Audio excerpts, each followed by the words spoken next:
Bueno, buenas tardes. Voy a pasar la clase que les debía, que nos faltaba para completar todo lo que es pelvis, ingle y cadera. Hoy vamos a hablar más un poco de lo que son patologías por sobreuso, sobrecarga. La clase anterior hemos visto todo lo que era traumático, los diagnósticos diferenciales, que obviamente esos ya les he dicho cuáles iban a ser las preguntas de examen, así que espero que lo tengan en claro. Bien, son lesiones difíciles de tratar en la traumatología, como en la traumatología y en la kinesiología, o eran difíciles de tratar, ahora vamos a ver por qué. Y vamos a ver también cómo han ido cambiando todo lo que es la tendencia. Muchas veces se confunden con algunas otras patologías como de origen médico o clínico, como puede ser una hernia inguinal. También existe la circunstancia en la cual hay que diferenciar con una hernia del deportista. Y obviamente por todas las relaciones viscerales que tiene en la zona, porque como ustedes ya saben y hemos mencionado, la pelvis es la encargada de proteger algunos órganos importantes y vitales. Los síntomas son crónicos, con dolores difusos e inespecíficos, y además de crónicos suelen ser recidivantes en los casos que no se toma una conducta adecuada.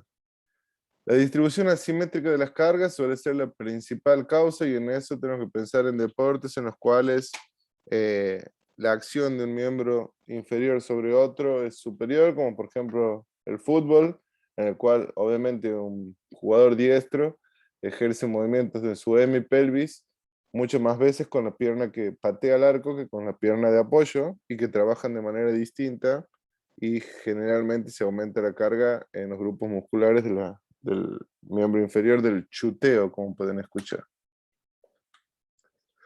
Bien, si hablamos de tendinopatías, tendinosis, tendinitis, como lo quieren llamar, hay músculos que son muy comunes, como el recto, las bursitis trocantéricas, generalmente más comunes en las mujeres, sin un origen traumático, y en los hombres, obviamente, más relacionada a un factor traumático, como puede ser en arqueros, en el cual al caer directamente sobre la zona se produce una inflamación de la bursa a nivel del trocánter mayor. Fracturas por esfuerzo, hernias inguinales, hernias femorales, hernias obstetrices y artrosis de cadera, que como ustedes saben, la artrosis es una enfermedad que tiene que ver con las lesiones de cartílago, la disminución del espacio y de la luz interarticular, y que obviamente mientras las articulaciones sean más solicitadas, más posibilidad de tener esta patología vamos a tener.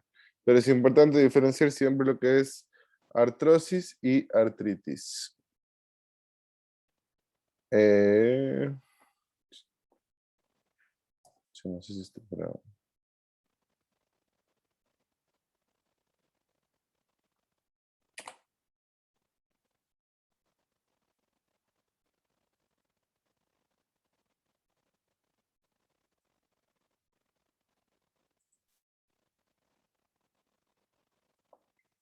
Bien. Menos frecuentes tenemos las tendinopatías del iliopsoas, porque ya sabemos que es un músculo que nace desde el plano posterior, va a terminar al nivel del trocánter menor, la tendinosis trocanteria, síndrome de cadera en resorte, impingement articulares, fracturas por esfuerzo, alguna compresión neural en el paso por el canal del nervio inguinal, algún dolor referido de espalda y o visceral que dé dolor irradiado a lo que es región de pelvis, dolor en articulación sacroiliaca, secuelas de lesiones en pacientes, bueno, en deportistas que hayan tenido alguna patología traumática demasiado grande, y algunas otras situaciones como puede ser la espondilitis anquilosante, la sacroileitis o la necrosis vascular de la cabeza del fémur, que ahí estamos en una situación que sí tiene una gran implicancia médica.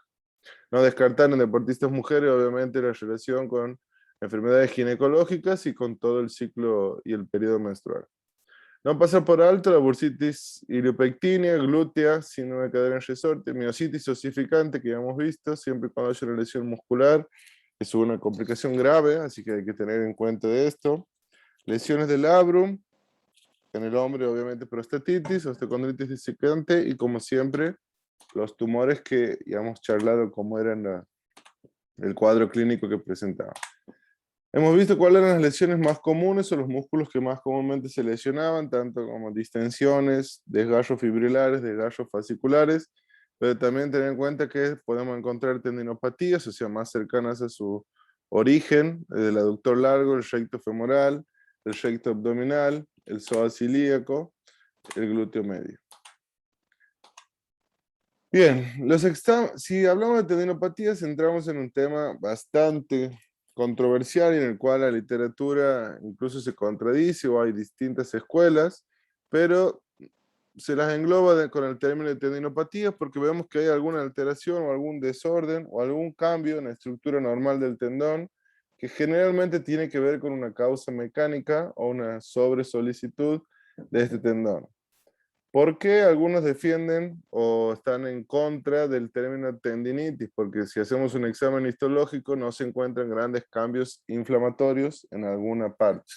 Pero sí saber que hay cierta proliferación de células inflamatorias en algunos estadios de las tendinopatías. Pero la forma más fácil de llamar en la cual no estaríamos equivocados y estaríamos de acuerdo con las dos escuelas que se contradicen entre sí podría ser tendinopatías. Hay un cambio granulomatoso degenerativo, las causas del dolor durante y después de la carga son poco claras, y hay segregación de sustancias químicas procedentes del tejido tendinoso en vías de degeneración que irritan las terminaciones nerviosas en el tejido que rodea los tendones. Como ya hemos visto en una de las primeras clases, los tendones son estructuras complejas que dependen, no todos los tendones son iguales, hay tendones que resisten mejor la tensión longitudinal, hay algunos que resisten mejor la tensión paralela o horizontal, y también hay tendones que tienen un stiffness mayor o una rigidez mayor a otros, como puede ser el tendón de Aquiles.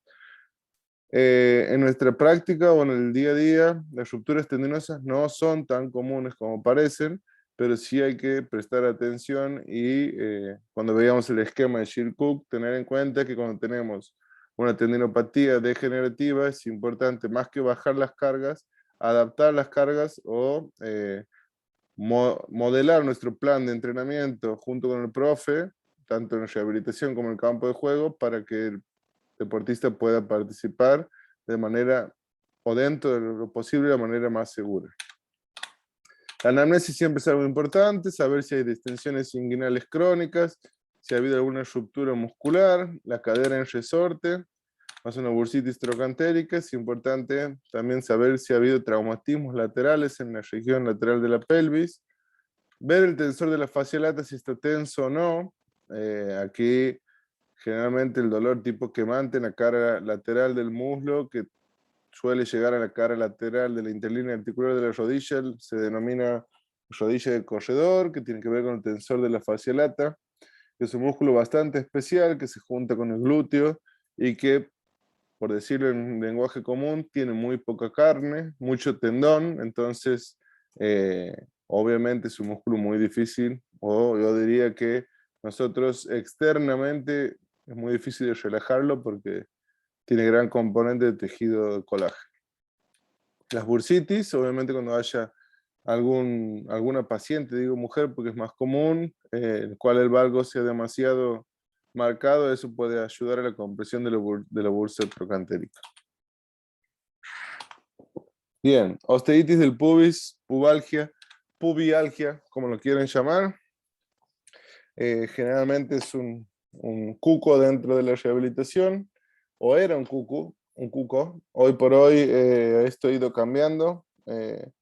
Algunos años atrás en el consultorio nos desbordaban las osteitis púbicas o las pubalgias, o se sobrediagnosticaban todo lo que eran pubalgias, generalmente asociado a un desequilibrio entre la acción o la solicitación del recto anterior del abdomen y los aductores. Eso producía un pequeño decalaje o un escalón entre las dos sínfisis del pubis que terminaba irritando muchas veces el disco que se encuentra en esa región, pero hoy por hoy sabemos que no es algo crónico, que no es algo que sí o sí vas a tener que convivir con eso toda tu vida, y que la metodología de entrenamiento y por ahí también las propuestas que se hacen en cuanto a mejorar la movilidad de cadera ha producido, o sabemos que mejorar la movilidad de cadera disminuye significativamente la posibilidad de tener una pubalgia.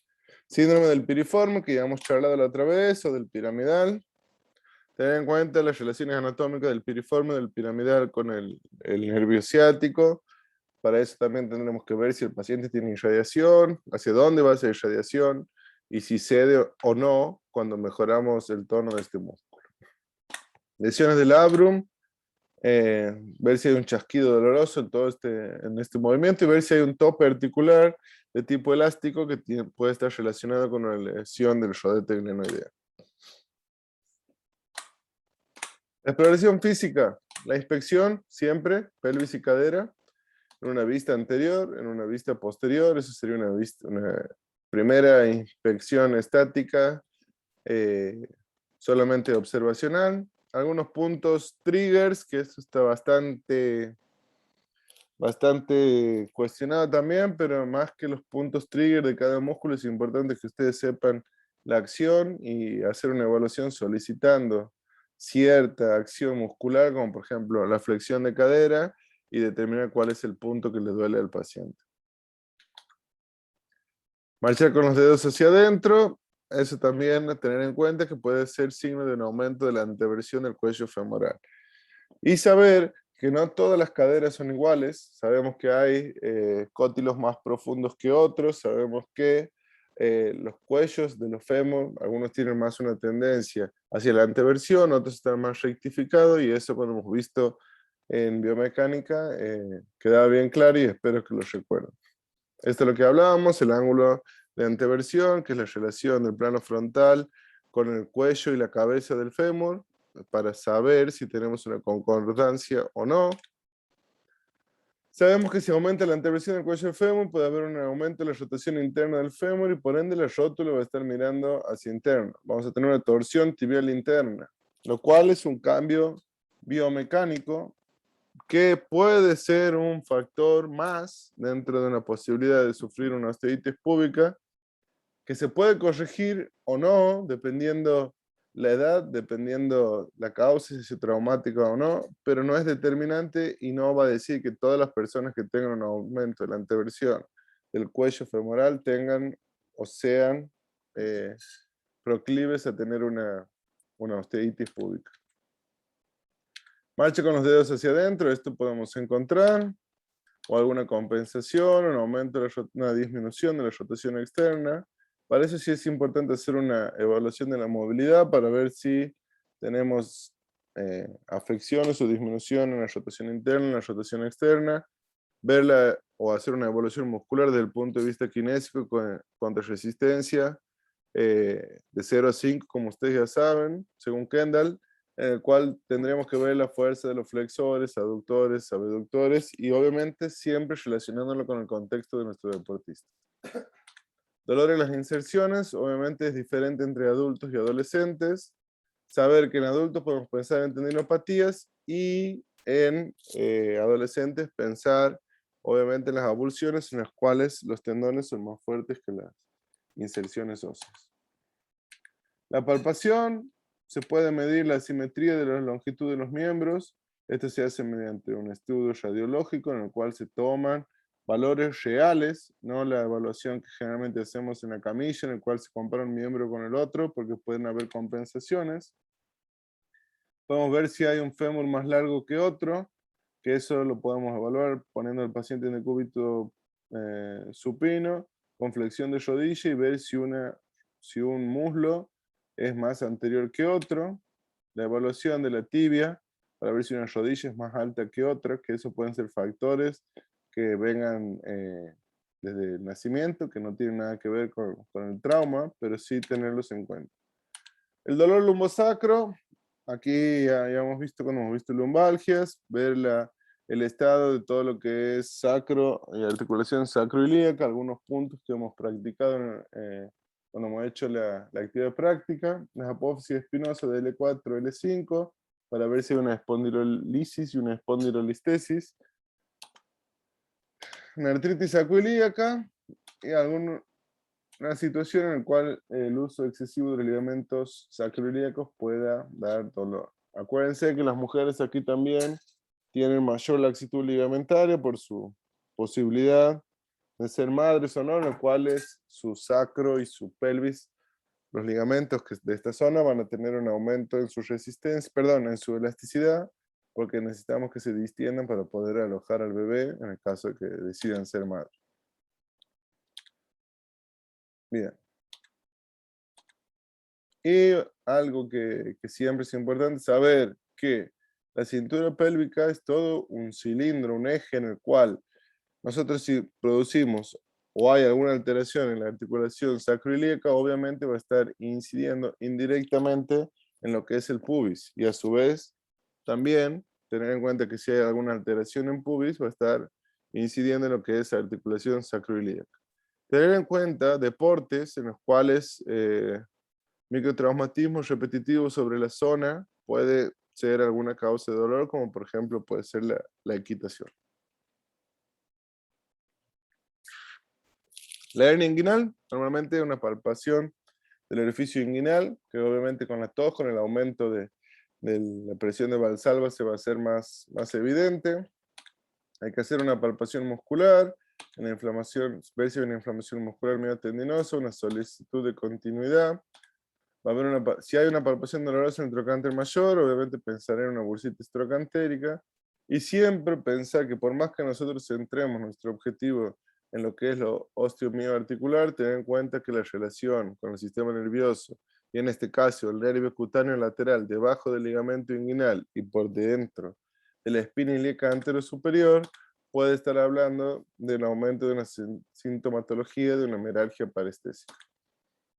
Algunas pruebas específicas, pero más que específicas, yo diría ortopédicas o test ortopédicos, en el cual puede haber dolor en rotación interna más extensión, me puede estar hablando de un síndrome del piriforme, una evaluación de la fuerza muscular, como ya hemos dicho, de cuádriceps y de los músculos de la corva.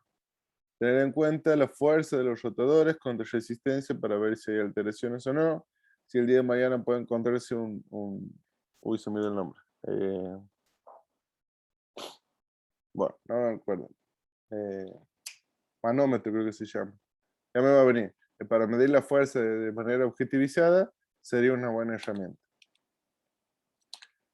La prueba de Ludolf para ver la tensión del iliopsoas, en el cual hacemos una flexión de cadera hasta 90 grados y rotación interna contra resistencia, más una flexión de cadera más extensión de rodilla para ver si hay un dolor inguinal profundo. Obviamente, si hay un dolor inguinal profundo, la prueba es positiva. Puede haber un compromiso de la inserción tendinosa del músculo en el trocánter menor. La prueba de Thomas, que esta sí se utiliza bastante en la práctica, por más que después podamos discutir su fiabilidad o no, es importante que ustedes la sepan, en el cual coloco al paciente en decúbito supino, rodilla al pecho y la pierna, perdón, el miembro inferior que se encuentra sobre la camilla, veamos si hay un acortamiento del psoas o no. Porque hay una incapacidad de extender el miembro que se encuentra contra el plano que estamos examinando. En este caso, el miembro inferior izquierdo. Si se levanta del plano, podemos pensar en un acortamiento del psoas. Y esto obviamente debe hacerse de manera bilateral. Exámenes complementarios. Esto aquí en la primera imagen se ve el decalaje a nivel del pubis, como una hemirama se encuentra superior. Podemos ver la diferencia entre las cabezas femorales, la diferencia de la luz articular entre cada una, que siempre es importante ver el estado de la articulación, ver si hay disminución de la luz, si hay algún compromiso cartilaginoso y si estamos en presencia de algunos procesos artrósicos o no. Espondilolisis y espondilolistesis que hemos visto en un plano axial, centellogramas para ver si hay tumores o no, ecografía para ver las alteraciones musculares, como puede ser una contractura, un edema, un desgarro, una lesión fibrilar, una lesión facial, y obviamente si hay alguna miositis, que eso vendrá informado o no. Lesiones frecuentes, tendinosas del aductor, más o menos se repiten las causas que ya sabemos, y esto es muy importante, la reanudación prematura de la actividad deportiva. Que el paciente no experimente dolor no quiere decir que esté listo para volver a la actividad deportiva, Y esto es una de las fallas que generalmente tenemos cuando rehabilitamos de una visión puramente ortopédica, en el cual al paciente no le duele y los mandamos a hacer actividades de alta demanda similares a las que venía haciendo previo a la lesión y no pasamos por el proceso de adaptación que debería transcurrir para que pueda volver al nivel previo a la lesión. Y eso sí es algo que los kines dentro del área deportiva debemos saber. Algunos deportes en los cuales hay una solicitación muy marcada de los músculos de aductores, todo lo que son equitación o deportes de patinaje, más común o más relacionado con nosotros, todo lo que es el hockey. Siempre vamos a tener dolor localizado sobre el tendón y radiación hacia la cara interna del muslo y hacia arriba en dirección al recto abdominal. Músculos dolorosos por cargas inapropiadas, esto ya lo hemos dicho. Y para eso es importantísimo y no considero que ya ustedes deben manejar origen, inserción y función de los músculos de manera eh, holgada y por eso también los va a ayudar a decidir cuál va a ser su diagnóstico kinésico dentro de la evaluación.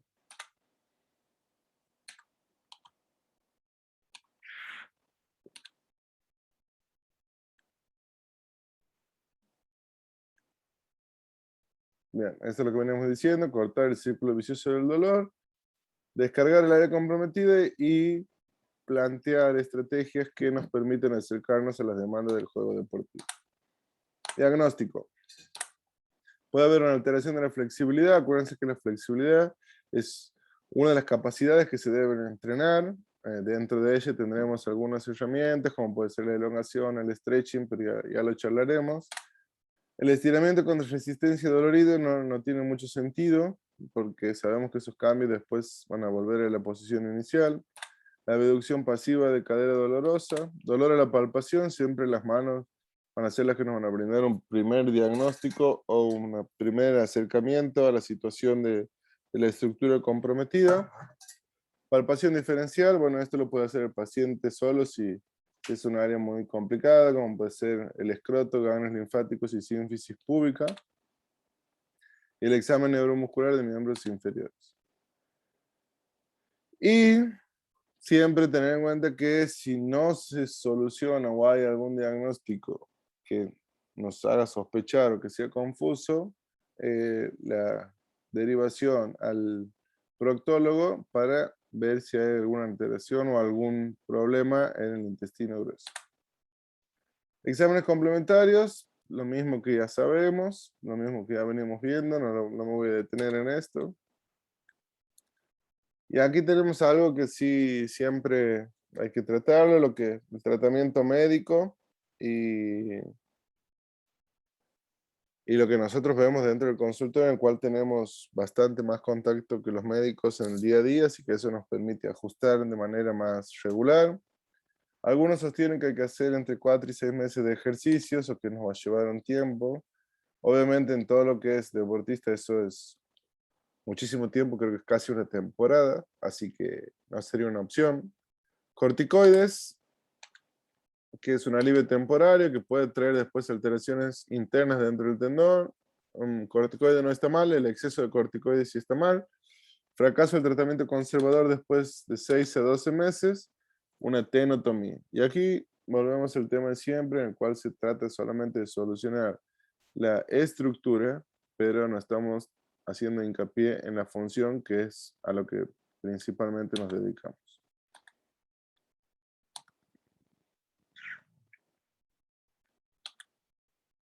La tendinosis del recto femoral, obviamente es relacionada al chuteo y a los velocistas por la flexión de cadera contra resistencia. Malas rehabilitaciones, podemos decir, en cuanto a lo que es apresurarnos a la vuelta de las demandas deportivas.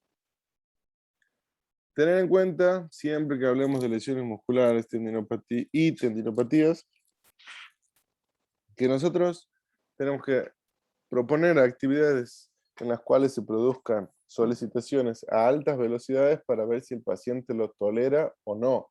Y eso nos va a implicar o nos va a dar un pequeño una pequeña posibilidad de entender si está dispuesto a seguir al próximo escalón de nuestra rehabilitación o no. Eh, Porque un error muy común es no le duele al paciente, hace actividades de baja intensidad, como por ejemplo trotar, y creemos que eso ya es suficiente para el alta. Y no es para nada así. Saber que si proponemos una actividad en la cual la intensidad es superior y el otro día viene con dolor, es parte de la rehabilitación, no quiere decir que sea una involución, y esto en el proceso de rehabilitación es bastante común. Hay días que vienen mejor, hay días que vienen igual, hay días que por ahí aumentamos un poco, y eso va a ser parte de lo que ustedes tienen que formar dentro, como profesionales, de su habilidad de reprogramar y también cambiar las propuestas que tengan para sus pacientes día a día. Palpación dolorosa en la porción proximal del muslo, a 8 centímetros de la espina ilíaca anterior superior, y descartar mediante radiografías depósitos de calcio en músculos y también patología renal.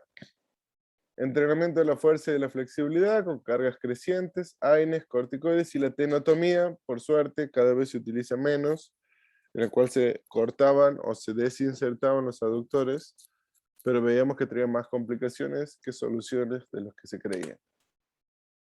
Tendinopatía del iliosoas, más o menos lo mismo, obviamente una sobrecarga en la flexión de cadera, Ludolf y Thomas positivo, dolor a la palpación en el trocánter menor. Tratamiento va a ser, obviamente, lo que veníamos charlando. Tendinosis del recto abdominal, el origen lesional, generalmente asociado a aductores por la proximidad anatómica. Hay reposo deportivo, pero esto, el reposo deportivo lo tenemos que tomar muy entre pinzas. Si hablamos de reposo deportivo, nos referimos a entrenar junto con sus compañeros o entrenar al nivel que lo venía haciendo. Si bajamos la intensidad, nosotros hablamos como el periodo de rehabilitación, como el periodo de adaptación hasta que pueda llegar a trabajar a altas intensidades con los profes. Tratamiento quirúrgico generalmente sin garantía, por lo cual no se lo elige. Algunas otras lesiones, bueno, recto interno, sartorio, tensor de la fascia lata, glúteo medio, no descartar descartar las miositis osificantes, algún hematoma. Acuérdense que cada vez que haya un trauma sobre algún cuerpo muscular hay que evitar el hematoma intramuscular profundo. La porción del aductor generalmente es la más común, y tener en cuenta las avulsiones en pacientes jóvenes.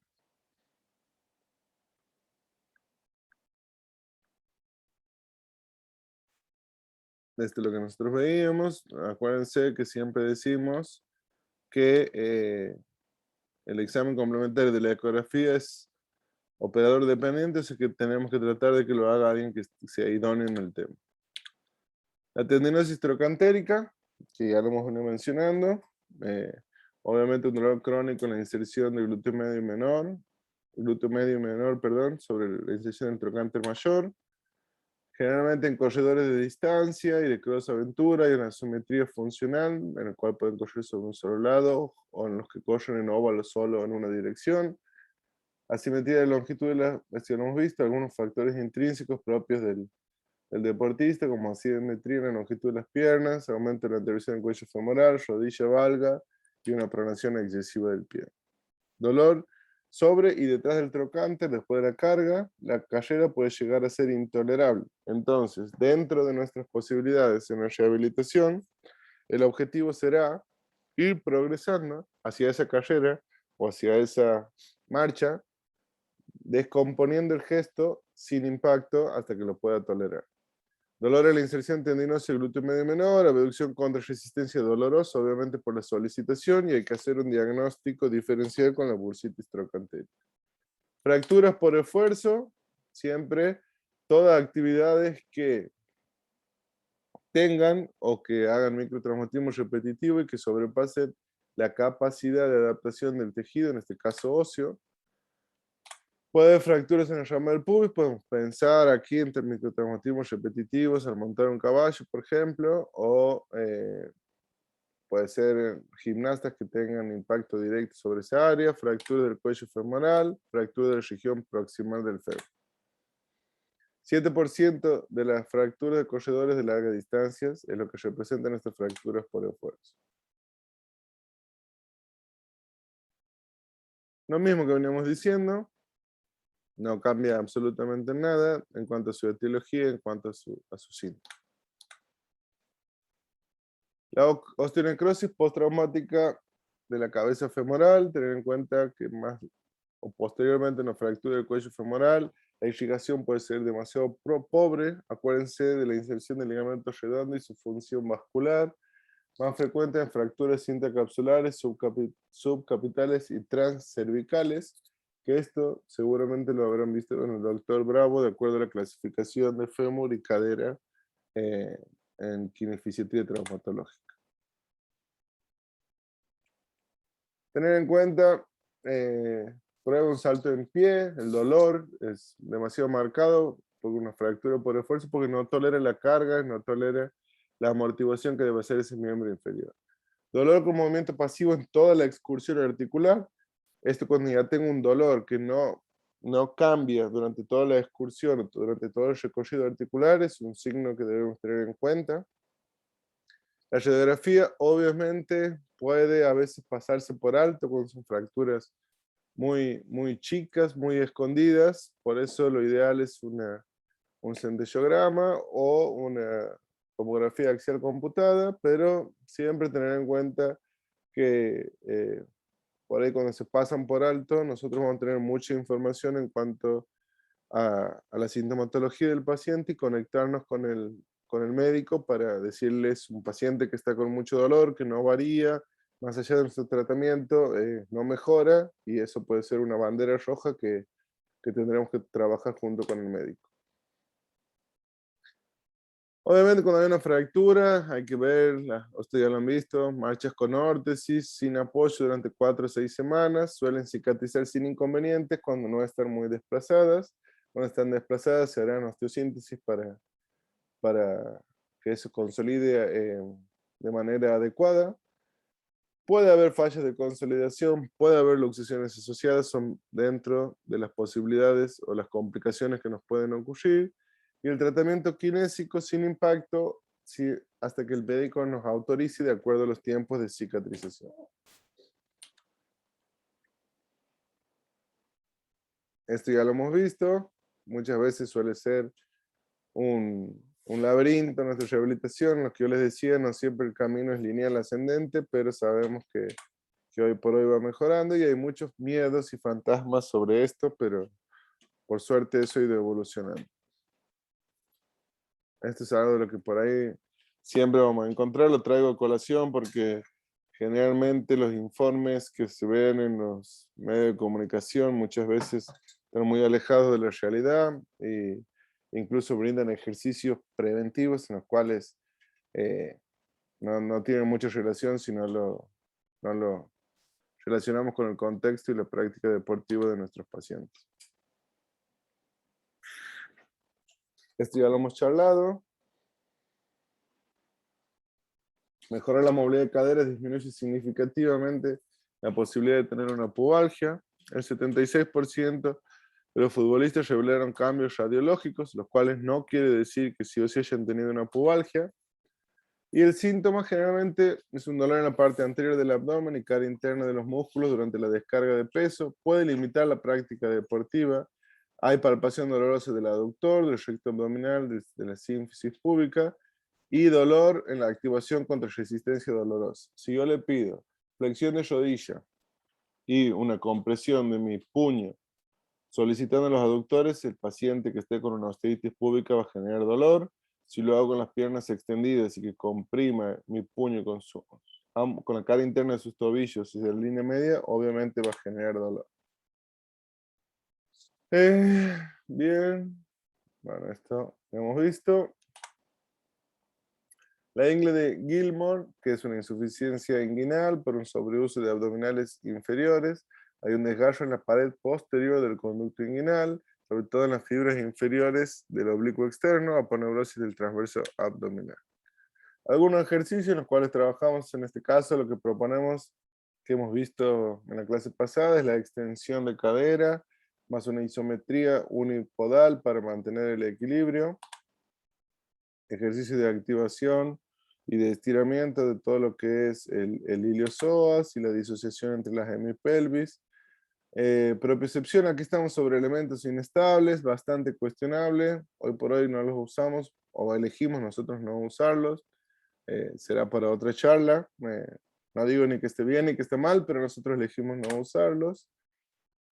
Y ahí están los videos.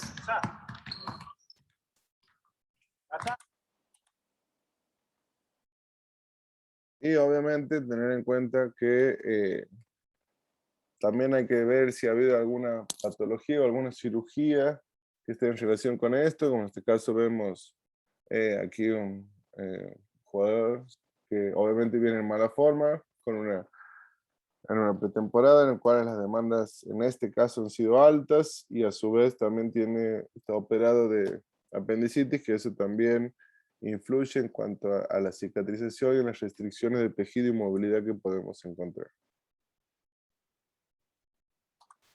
En algunas de las cosas que proponemos durante esta pretemporada. Y eso es todo por esta clase.